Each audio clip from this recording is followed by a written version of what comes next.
할렐루야! 네, 감사합니다. 지난 주간에 좀 추웠습니다. 새벽에 영하 10도 이렇게 떨어지는 그런 날이 많이 있었습니다.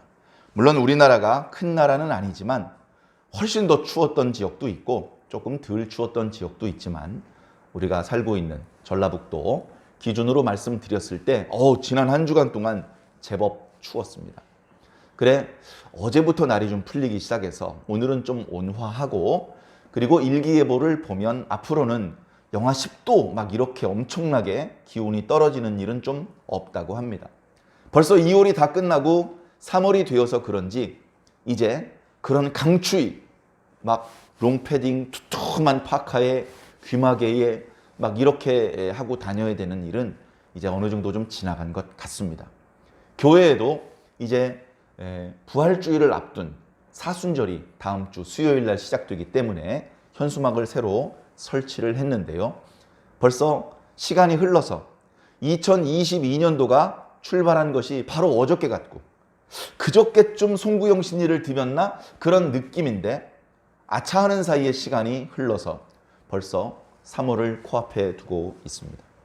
시간이 이렇게 가는 걸 사람들이 잘 못 느끼는 이유 중에 하나가 그야말로 코로나 때문에 여러 가지 활동들이 다 취소되고 연기되고 하다 보니까 시간이 어떻게 가는지 모르게 그냥 휙휙휙 지나간다. 그런 표현을 많이 쓰고 저도 그런 느낌을 많이 받고 있습니다. 여러분들은 어떻게 보내고 계십니까? 코로나19가 지금 양상이 많이 바뀌었습니다. 코로나19, 그러니까 2019년도 말미에 출발을 했는데 우리나라의 2020년도에 확진자가 나오기 시작을 했고, 그리고 해가 바뀌면서 델타 변이가 나왔다고 하더니 작년 말에는 오미크론 변이가 나타나는 지경에 이르렀습니다. 지금 우리나라에서 감염되는 대부분의 코로나19 감염자는 오미크론 변이 감염자라고 합니다. 이게 전파력이 엄청나게, 처음에 나온 코로나19도 이게 전파력이 높다, 위험하다 그런 말을 했는데 변이가 될수록 전파력이 점점 세져서 걱정을 많이 하고 있습니다.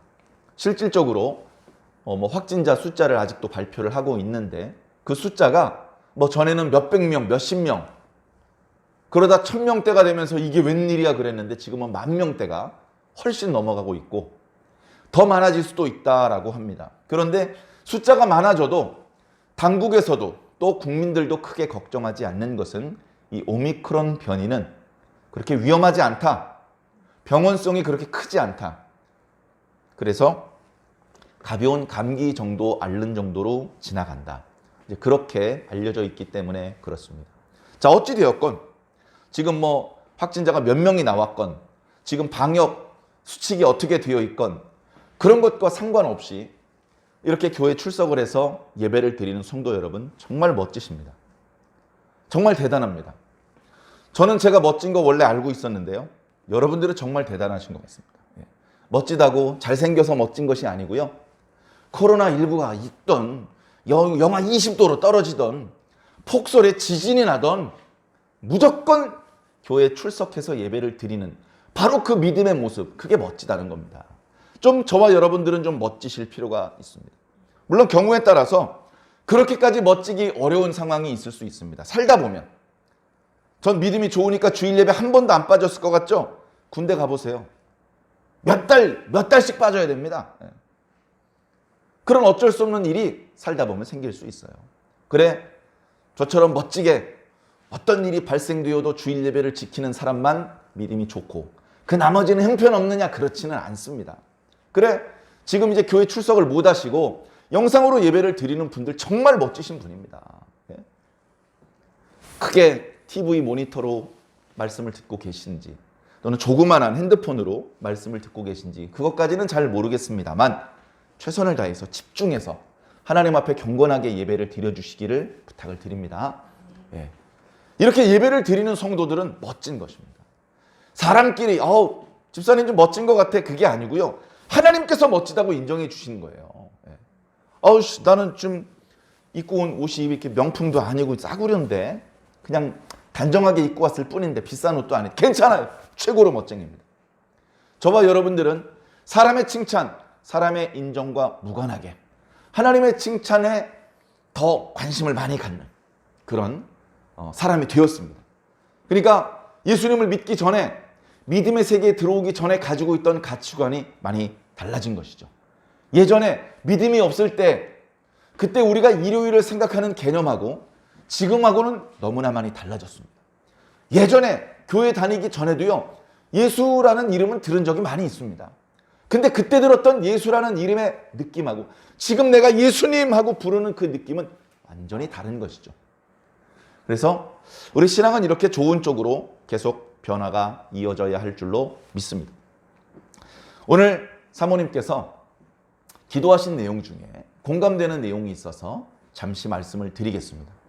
이제 3월 초순에 우리나라 대통령 선거가 있습니다.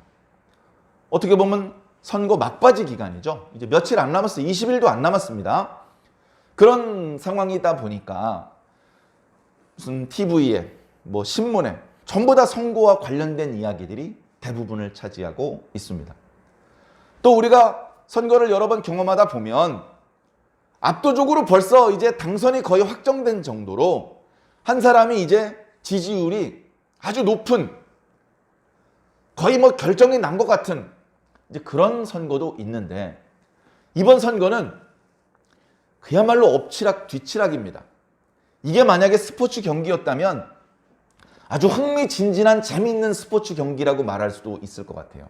그런데 이것이 스포츠 경기가 아니고 우리나라 대통령을 뽑는 선거이기 때문에 즐거워할 수만은 없는 그런 박빙의 승부가 지금 펼쳐지고 있습니다. 자, 이럴 때 어떻게 해야 되느냐? 자, 교회에서 특정 후보를 지지해달라고 말씀드리기 결코 아닙니다.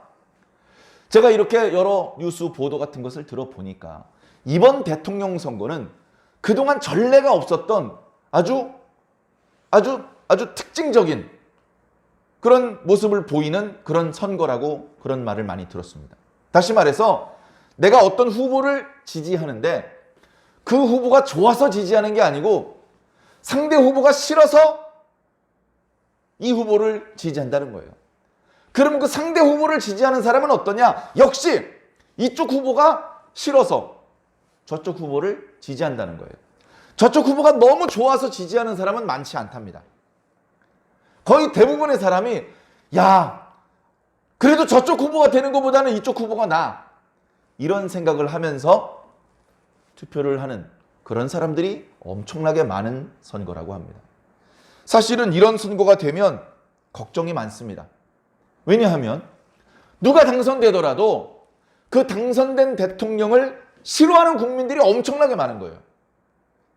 그 당선된 대통령이 가지고 있는 어떤 잘못된 취향들, 잘못된 생각들, 그런 것들이 국가와 국민을 위태롭게 할 것 같은 걱정스러운 그런 상황이 됩니다. 이쪽 후보가 당선이 돼도 그런 위험이 있고 저쪽 후보가 당선이 돼도 저런 위험이 있는 겁니다.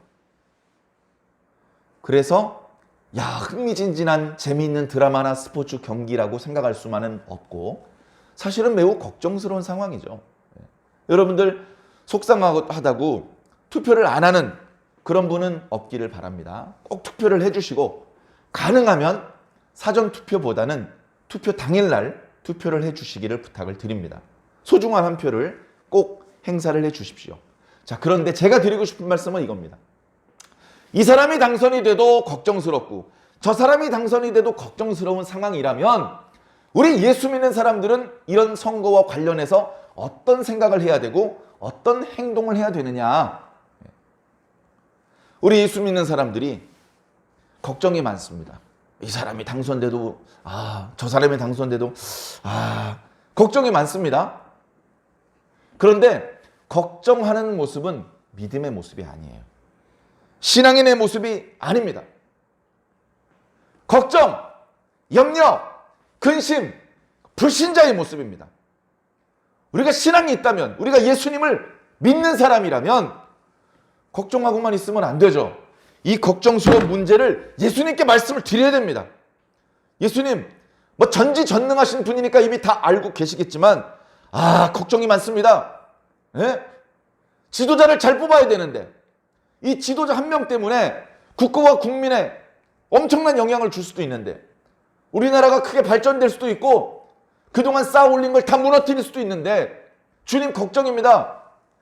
이렇게 주님께 말씀드리는 단계까지 나아가야 된다는 겁니다. 대부분의 그리스도인들이 걱정만 하고 끝냅니다. 아, 걱정이야. 그리고 저도 해보면요, 걱정이 너무 심하면 기도가 잘 안 돼요. 너무 걱정이 심하면 기도가 잘 안 될 때가 있더라고요. 자, 그러나 사랑하는 성도 여러분, 우리 신앙인이지 않습니까? 예?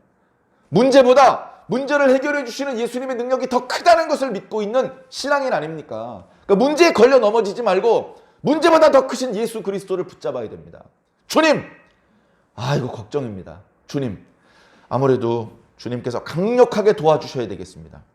이쪽 후보가 되든 저쪽 후보가 되든 훌륭한 면도 있고 걱정스러운 면도 있는데, 주님, 이런 걱정스러운 문제가 불거져서 국가와 국민이 위태로워지는 일이 생기지 않도록 주님께서 좀 도와주셔야겠습니다. 저 사람이 유능한 면이 있습니다. 그 유능한 부분을 잘 펼칠 수 있도록 도와주시고, 저 사람의 약점이 있습니다. 단점이 있습니다. 그 단점 때문에 손해를 보고 속상한 국민들이 나타나지 않도록 주님께서 어떤 일은 좀 막아주십시오. 주님께서 실질적인 우리나라의 왕이 아니십니까? 온 우주의 주권자 아니십니까? 만왕의 왕이지 않습니까? 당신의 능력으로 조그만 우리 대한민국과 같은 나라 대통령 컨트롤하는 건 얼마든지 할 수 있는 것 아닙니까? 하나님께서 간섭해 주셔서 우리나라에서 중대사를 결정할 때 그 중대사가 하나님의 일을 회방하는 일이 되지 않도록, 우리나라에서 펼쳐지는 여러 정책들이 불의하고 부조리한 일들이 되지 않도록 그렇게 하나님께서 간섭해 주시고 은혜를 베풀어 주시옵소서라고 기도해야 됩니다. 우리 신앙인들은 이번 선거를 두고 기도하셔야 됩니다.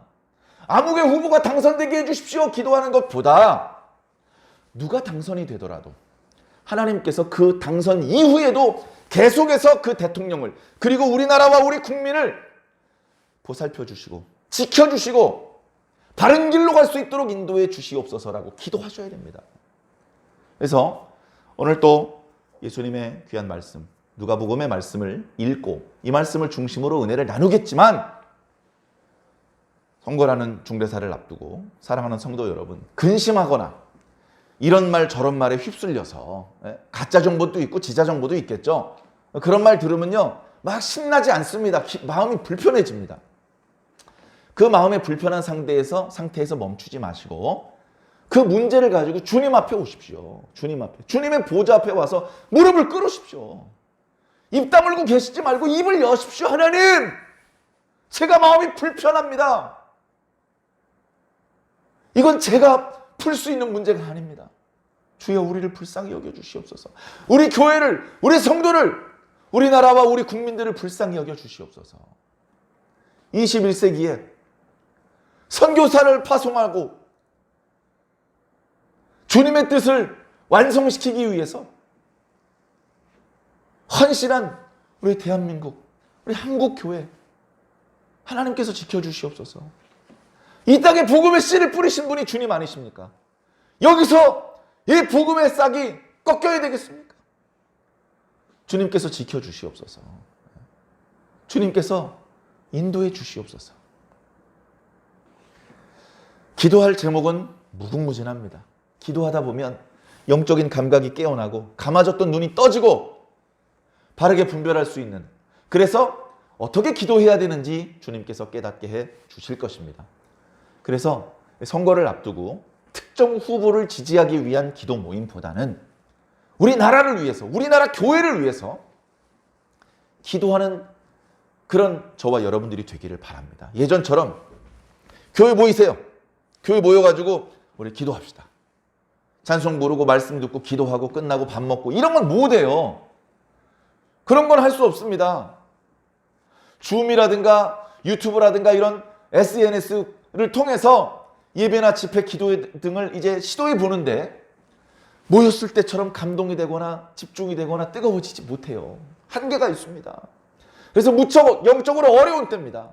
어려운 때이지만 그래도 기도해야 됩니다. 어렵다고 안 할 수 없는 그런 거. 우리 신앙인들이 훈련받아야 됩니다. 훈련된 그리스도인이 너무나 필요한 시대입니다. 왜 필요합니까? 훈련된 그리스도인이 너무나 부족하기 때문에 그렇습니다. 훈련된 그리스도인은 비가 많이 와도 교회 갑니다. 훈련이 안 된 그리스도인은 현관문 열어보고 비가 너무 많이 오네. 조금 오면 가려고 그랬는데 너무 많이 오네. 그러면서 문 닫고 들어갑니다. 훈련이 안 됐기 때문에 그래요. 비면 가려고 그랬는데 눈이 오네. 그리고 들어갑니다. 문을 딱 열더니 날씨가 너무 좋잖아. 이거 교회 갈 날씨가 아니라 놀러 갈 날씨인데?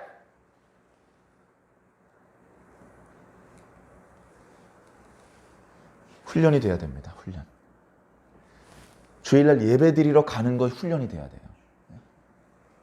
기도하는 훈련이 돼야 됩니다. 봉사하는 훈련이 돼야 됩니다.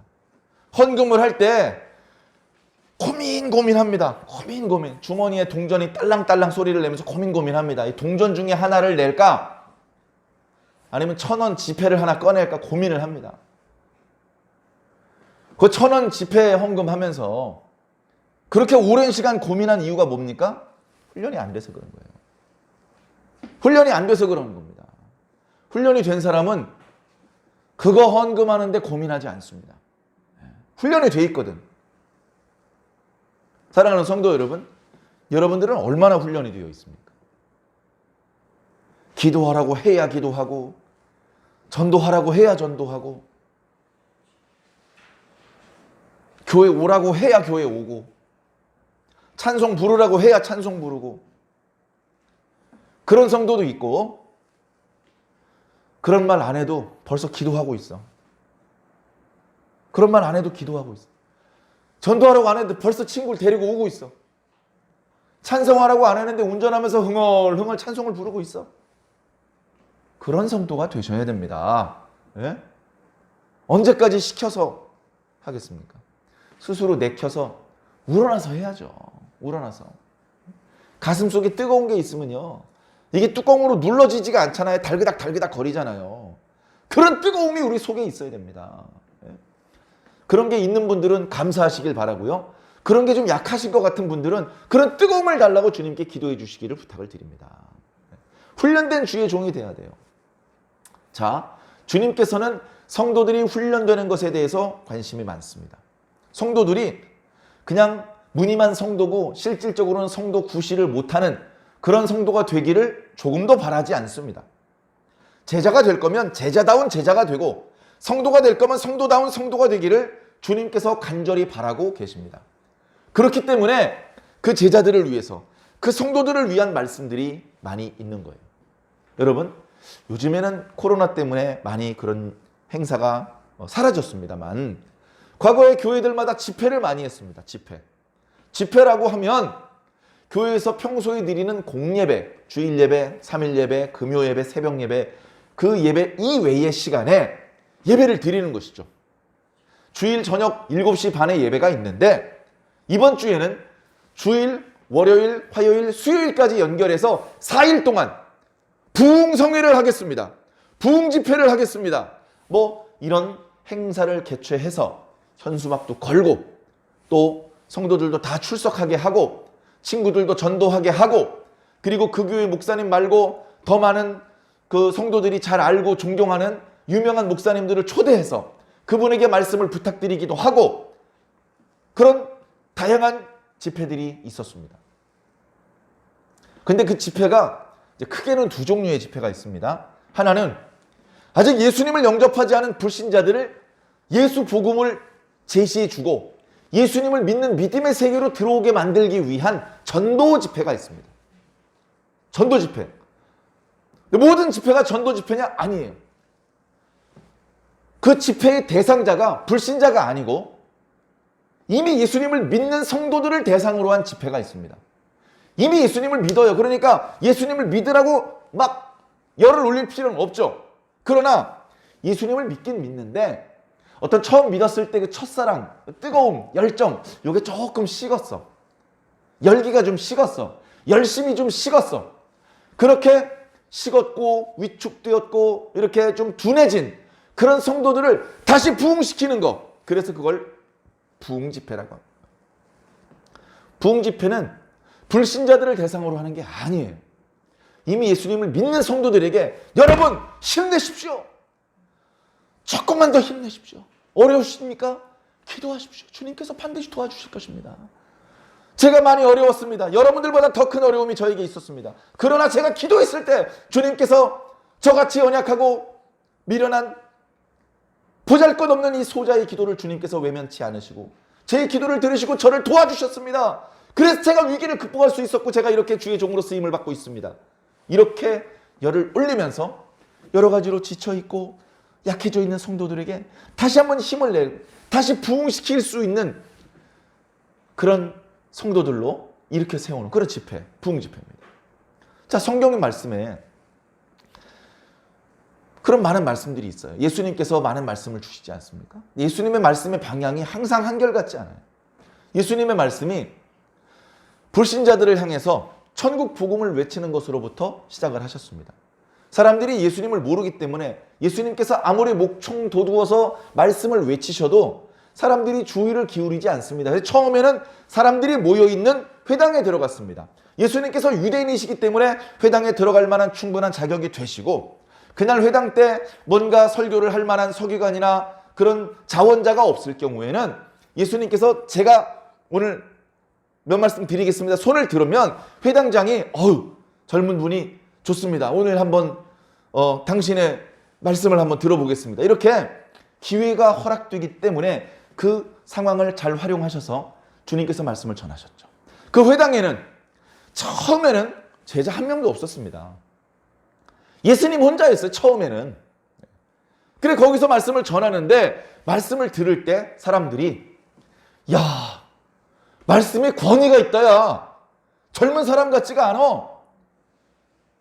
율법학자들보다 구약 율법에 대해서 더 정통한 것 같아. 구약의 율법의 그 아리까리한 의미를 정확히 해석해 주네.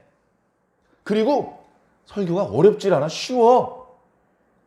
야, 저 젊은이 다음번 안식일에도 우리 회당에서 말씀을 전할 수 있도록 회당장 가서 저 젊은이 좀 얘기 좀 해봐. 이런 요청이 들어올 정도로 예수님의 말씀을 좋아하는 사람들이 나타나기 시작했어요. 자, 그때는 아직 그들은 예수님의 제자도 아니고 성도도 아니고 아무것도 아닙니다. 그런 사람들에게 그냥 예수님께서 천국 복음을 선포하셨던 거예요. 자, 그렇게 하다가 대적자들이 나타나기 시작했습니다.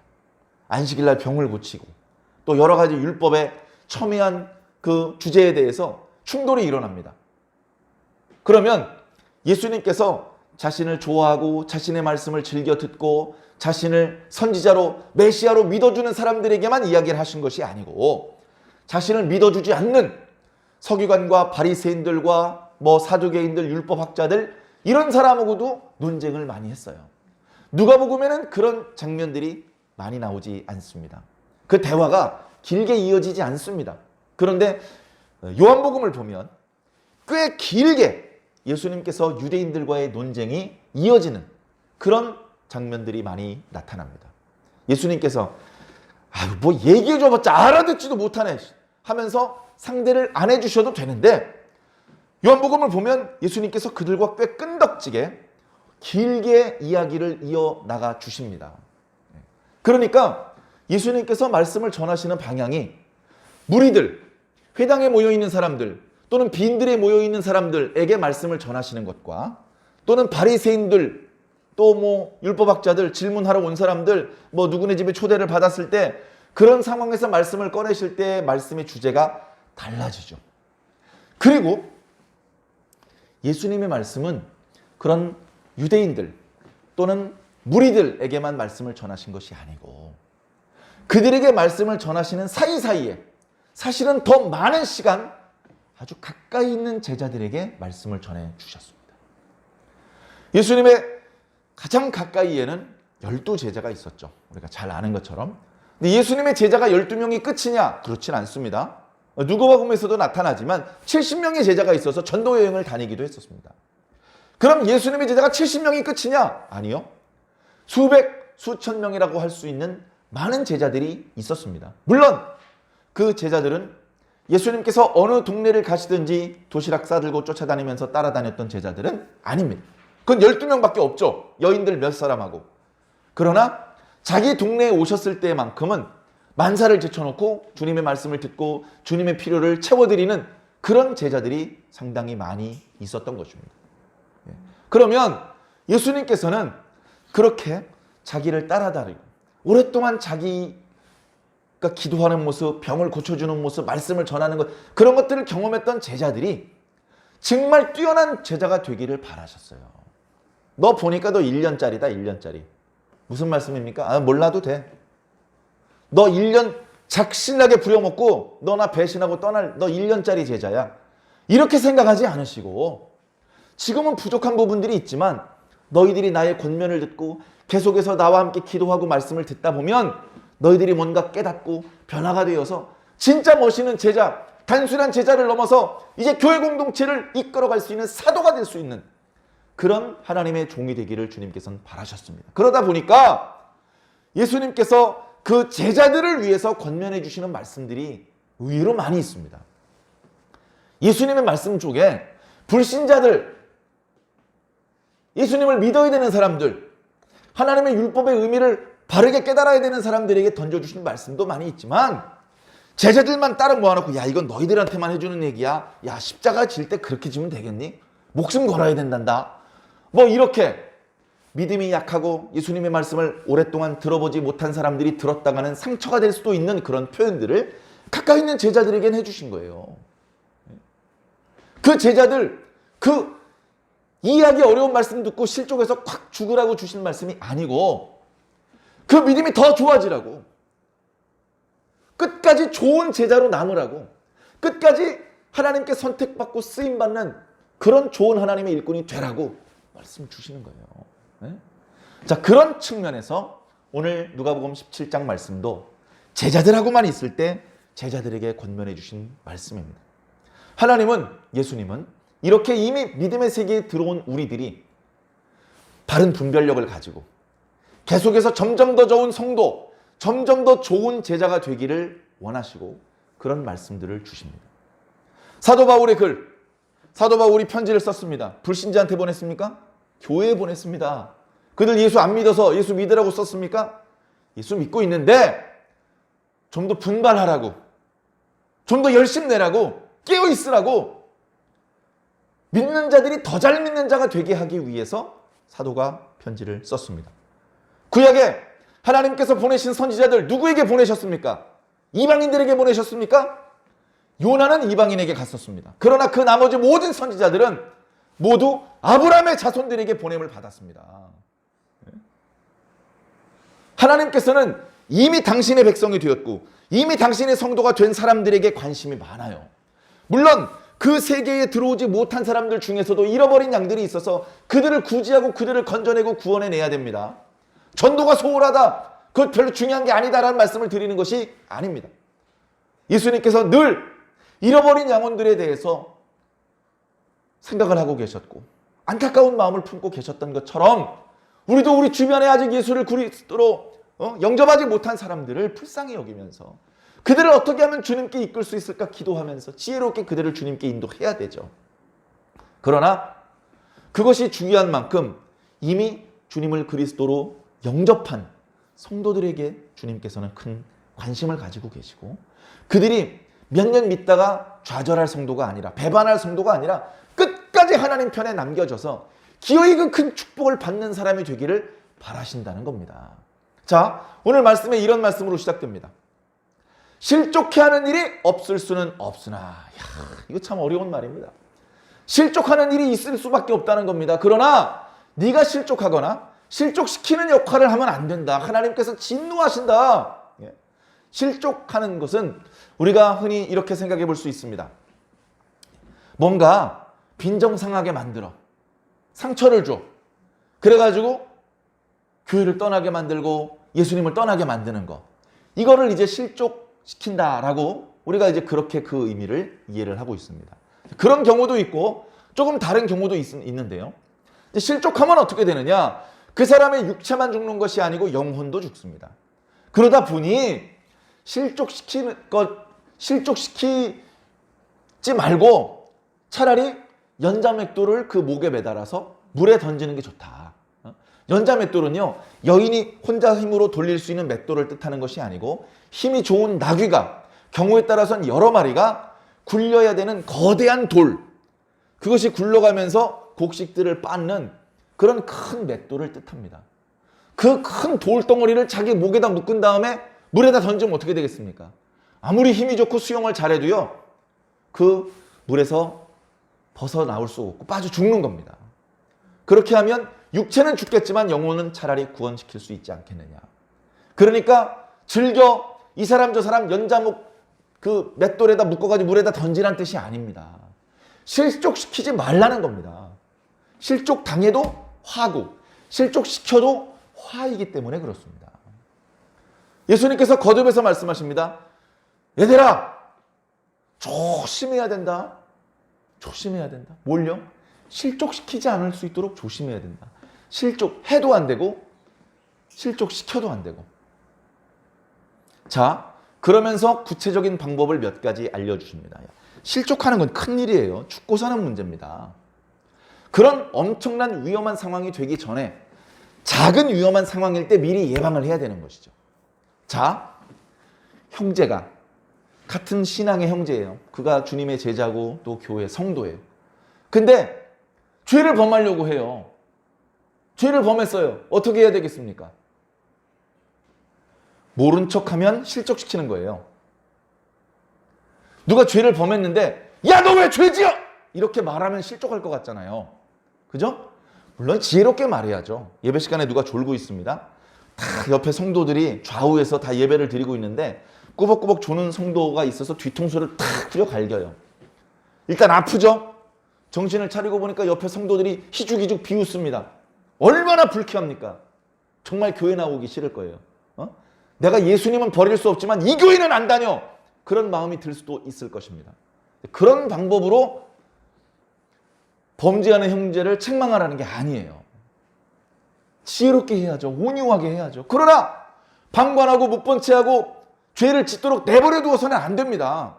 그러니까 참 어려운 거예요. 자, 영적으로 깨어 있어야 됩니다. 훈련이 되어 있어야 되죠. 그래서 저게 죄를 저지르는 것인지 아닌지를 먼저 분별할 수 있어야 됩니다. 딱 보니까 죄를 짓는 게 확실해. 그러면 모른 척하지 말고 가서 얘기를 해줘야 된다는 겁니다. 이러시면 안 됩니다. 이거 주님께서 기뻐하시는 게 아니에요. 분명하게 말해야 됩니다. 분명하게. 아닌 건 아니라고 말해야 됩니다. 그 사람이 듣든지 아니 듣든지. 그 말조차 안 하는 것은 그 사람을 실족시키는 일이라는 겁니다. 자, 두 번째. 그 사람이 그 권면의 말을 듣고 다행히 뉘우쳤습니다. 맞아, 나 이거 하면 안 되는 건데 아이고 가르쳐줘서 고마워. 하마터면 내가 주님께 참 부끄러운 죄를 지을 뻔했네 하면서 자신이 저지른 잘못에 대해서 인정하고 회개를 합니다. 용서를 구합니다.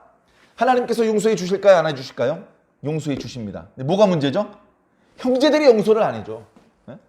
어떤 성도가 잘못을 했어요. 그래서 잘못을 인정하고 용서를 구하는데 용서를 안 해주면 어떻게 됩니까? 실족합니다.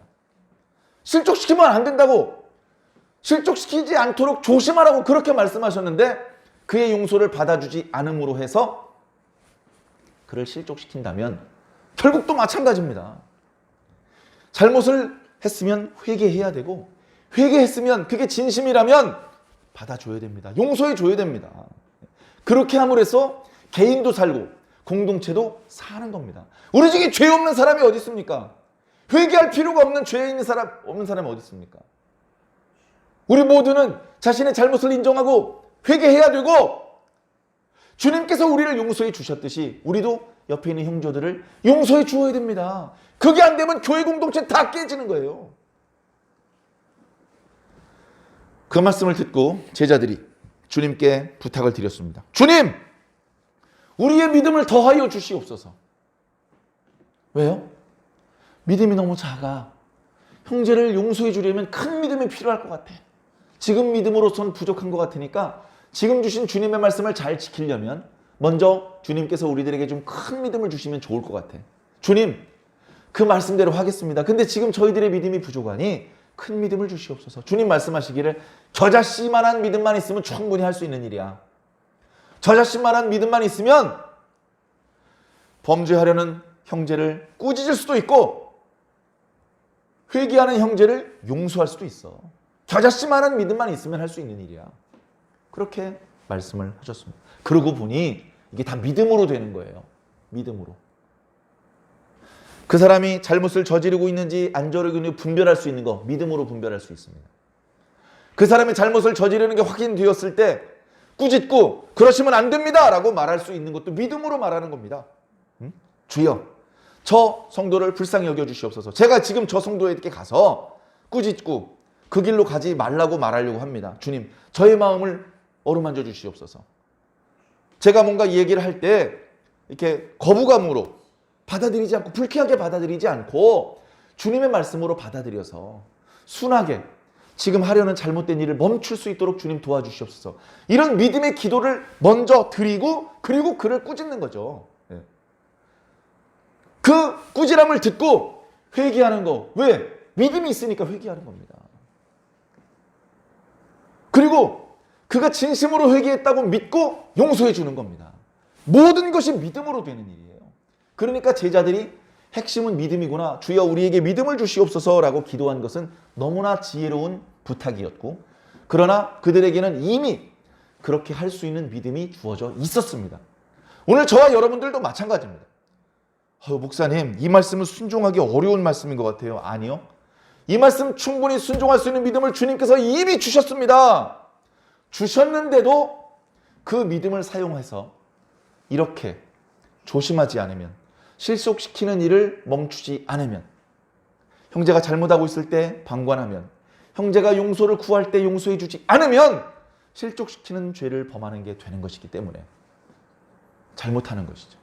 사랑하는 성도 여러분, 내 개인적인 소견에 오른 대로 살지 마시기 바랍니다. 과거에 살아오던 방법대로 습관적으로 그렇게 사지 마시기 바랍니다. 새롭게 예수님의 방법대로 살아주시기를 부탁을 드립니다. 예수님의 방법대로 사람들을 보고 예수님의 방법대로 느낄 수 있어야 됩니다. 예수님의 눈, 예수님의 심장 이걸 주셨는데 왜 굳이 예전에 자기가 가지고 있던 눈으로 사람들을 보는 것입니까?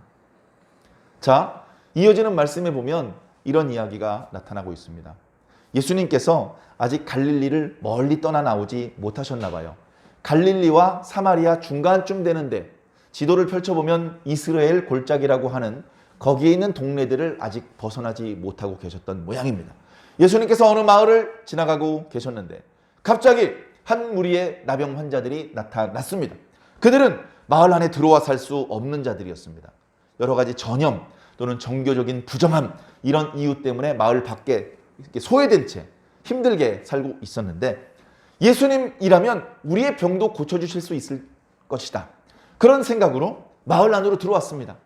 마을 안으로 막 들어가진 못했지만 마을 이렇게 변두리에 있는데 마침 예수님과 그 일행이 자신들 보이는 쪽에서 이렇게 나타나기 시작했습니다.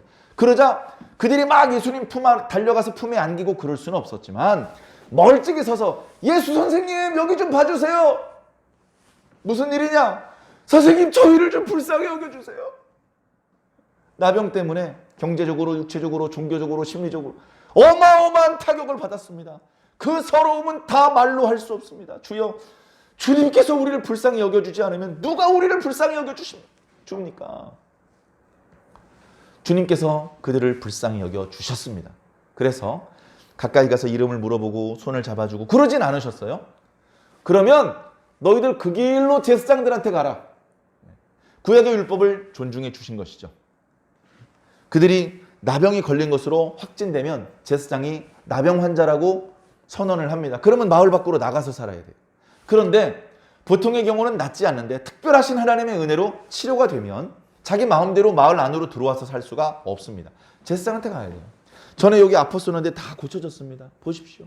저 목욕도 했고요. 옷도 빨았습니다. 아 그렇습니까? 하나님의 은혜로다. 당신은 이제 마을 안에 들어와도 좋습니다. 이렇게 선언을 해 주어야 이제 모든 과거의 그 나병 때문에 입게 됐던 모든 불이익으로부터 모든 그 제약으로부터 벗어나올 수가 있는 것이죠. 그래서 좀 가까이 와서 우리 좀 이렇게 어디가 그렇게 아프냐고 물어봐 주시고 좀 위로를 해 주시길 바랬는데 제사장한테 가라니까 제사장 있는 쪽으로 이제 갔는데 가다가 고쳐진 거예요. 가다가. 예수님께서 바쁘니까 야 가까이 오지 마. 냄새 나는 것들. 저리가. 이렇게 싫어서 미워서 그들을 배척하신 것이 아니고 그들을 불쌍히 여겨 주신 겁니다.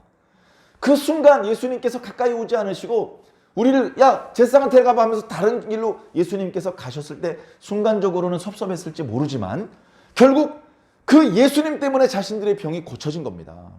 그래 사람들이 와 만세 내 병이 고쳐졌다. 아마 제사장한테 가지 않고 각자 자기 집으로 가버렸을 겁니다. 그런데 한 사람이 예수님을 찾아왔습니다. 가다가 보니까 불과 얼마 가지 않았는데 자기가 치료된 걸 알았어요. 이건 우연히 치료된 게 아니죠. 조금 전에 우리가 만났던 예수님께서 한마디 하셨던 그 말씀의 능력으로 치료된 겁니다. 그게 깨달아지니까 아무리 가족이 보고 싶어도 예수님에게 먼저 쫓아가는 거예요. 막 찾습니다. 그랬더니 예수님께서 그 자리를 멀리 떠나지 않으셨어요. 그 근처에 계셨습니다. 주님 하면서 주님 발 앞에 무릎을 꿇습니다.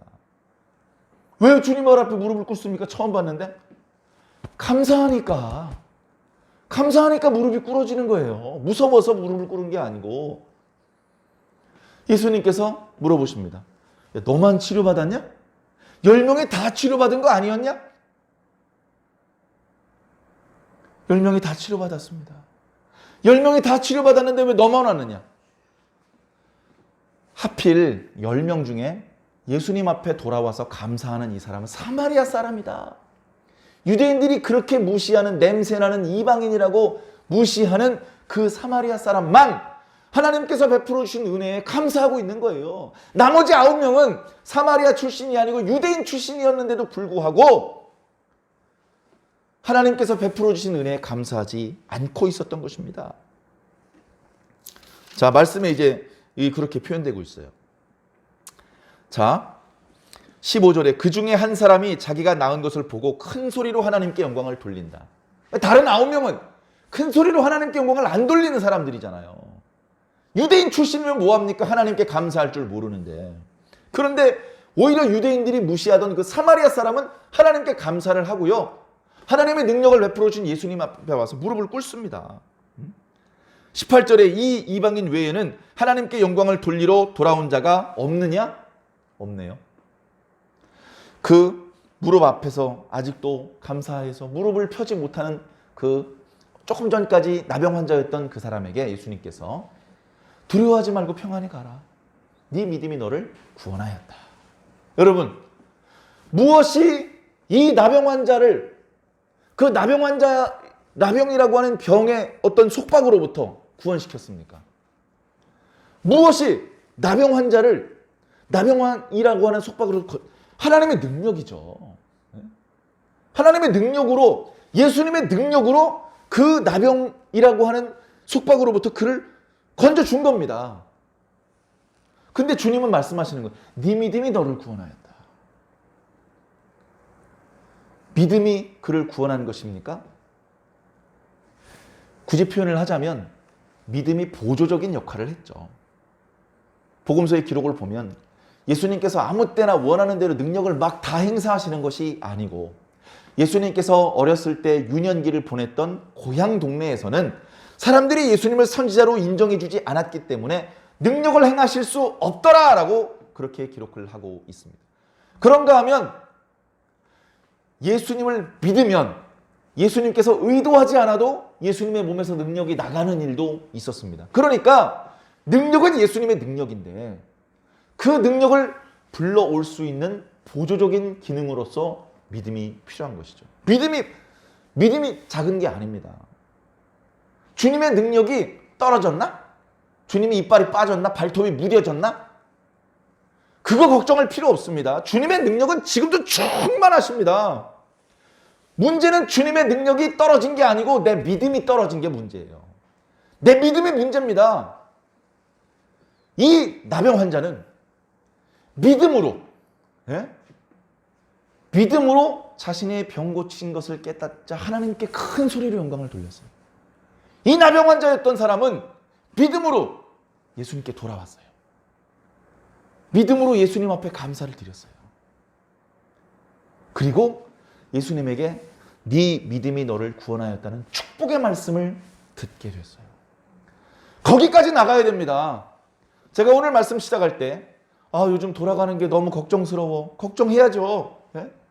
걱정해야죠. 지금 돌아가는 상황을 보고서 야, 잘 될 거야. 신난다. 야, 너무 잘 되고 있어. 이렇게 생각하면 잘못된 거죠. 예? 제대로 된 식견이 있다면 걱정스러운 상황이라는 것을 금방 알 수 있습니다. 근데 걱정하는 데서 멈추면 안 돼요. 기도하는 데까지 나가야 됩니다. 우리를 걱정하고 염려하고 근심하는 단계에서 기도하는 단계까지 갈 수 있게 만드는 힘, 그게 믿음입니다. 믿음이 있어야 됩니다. 사랑하는 성도 여러분, 여러분들의 믿음은 어떻습니까? 만약에 부족하다면 주님께 믿음을 구하시기 바랍니다. 주님, 우리에게 믿음을 더하여 주시옵소서라고 청했던 제자들을 예수님께서 야단치지 않으셨습니다. 그런 부탁은 주님께서 기뻐하시는 부탁입니다. 주여, 우리의 믿음을 더하여 주시옵소서. 날마다 어떠면 그렇게 기도해야 돼요. 날마다. 그리고 그 믿음을, 주신 믿음을 잘 사용을 해야 됩니다. 사랑하는 성도 여러분, 오늘 주신 말씀은 어떻게 보면 불신자들에게 주신 말씀이 아니고 이미 예수를 믿는 성도들에게 주신 말씀입니다. 우리가 한 2, 3년 믿다가 떨어져 나가길 바라지 않으시고 끝까지 하나님의 성도로 그 정체성과 순결을 잃어버리지 않고 끝까지 인내해서 최후에 하나님께서 주시려는 그 축복을 기어이 받아 누리기를 바라시는 그 주님의 심정이 담겨져 있는 말씀이라는 겁니다. 오늘 말씀 중엔 이런 표현도 있습니다. 어떤 종이 주인이 시켜서 밭에서 일을 하다가 들어왔어. 그러면 주인이 감사하다 그러겠냐? 아이고 종님, 제가 시킨 대로 일을 열심히 해주셔서 감사합니다 그러겠냐? 감사한 게 아니잖아. 당연히 할 일을 한 것뿐이야. 그죠? 당연한 겁니다. 주님, 제가요, 형제가 뭔가 죄를 범하려는 것 같아서 책망해 줬습니다. 잘했죠. 원래 그렇게 해야 되는 거야, 원래. 잘한 게 아니라 원래 그렇게 하는 거야. 주님, 어떤 형제가 진심으로 뉘우치고 회개하길래 제가 용서해 줬습니다. 잘했죠.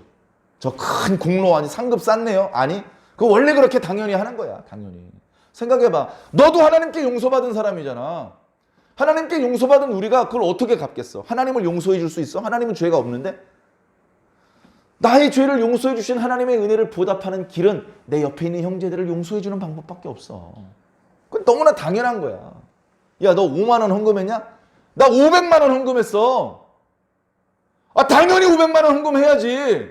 그게 뭐 자랑거리야. 너 전도 한 명도 못했지? 나 10명이나 했어, 10명이나. 당연히 10명 전도해야지. 그게 무슨 자랑거리야. 네? 사랑하는 성도 여러분, 인간이기 때문에 그런 생각이 불쑥불쑥 들어올 수 있습니다. 너 교회다닌 지 5년 됐냐? 나 50년 됐어. 너 헌금 5만 원이냐? 나 5천만 원 했어. 너 전도 3명 했지? 나 300명 했어. 너 성전 건축하는데 한 번도 참여한 적 없지? 나는 선전을 5채를 건축을 했어. 너 선교 사역 나간 적 있어? 나 단기 사역을 10번이나 나갔어. 왠지 그런 것이 자신의 캐리어가 되고 자신의 계급장이 되고 자신의 자랑거리가 되고 자신의 스펙이 되고 인간적으로 그러기 쉽습니다. 그런데 사실은 뭐라고요? 주님, 아닙니다. 아닙니다. 부끄럽습니다. 이거 당연히 할 일을 한 것뿐입니다. 주님. 이건 상 받을 일도 아닙니다. 당연히 할 일을 한 것뿐입니다. 우리의 마음이 그래야 된다는 것이죠. 누가 주님 앞에 주님, 당연히 할 일을 했을 뿐입니다. 주님. 이렇게 말할 수 있을까요? 믿음이 있는 사람이 그렇게 말할 수 있습니다. 사랑하는 성도 여러분, 저와 여러분들에게 주님께서 더 큰 은혜를 부어주시기를 간절히 기도합니다. 지금도 믿음을 이미 주셨습니다. 더 큰 믿음을 주셔서 이 믿음을 잘 사용하시길 바랍니다. 믿음을 주셨는데 아무 말도 못하고 기도도 못하고 감사도 못하고 아무것도 못한다면 그 믿음은 죽은 믿음 아닙니까? 행함이 없는 믿음, 죽은 믿음. 여러분들에게 주신 믿음을 잘 사용하시길 바랍니다. 그 믿음이 여러분들의 생각을 바꾸고 여러분들의 말을 바꾸고 여러분들의 행동을 바꾸고 여러분들의 인생을 바꾸게 만들어야 됩니다. 전에는 마귀가 좋아하는 일을 많이 했지만 이제는 예수님께서 좋아하시는 일을 더 많이 할 수 있는 그런 저와 여러분들이 꼭 되시기를 예수 그리스도 이름으로 간절히 축원합니다.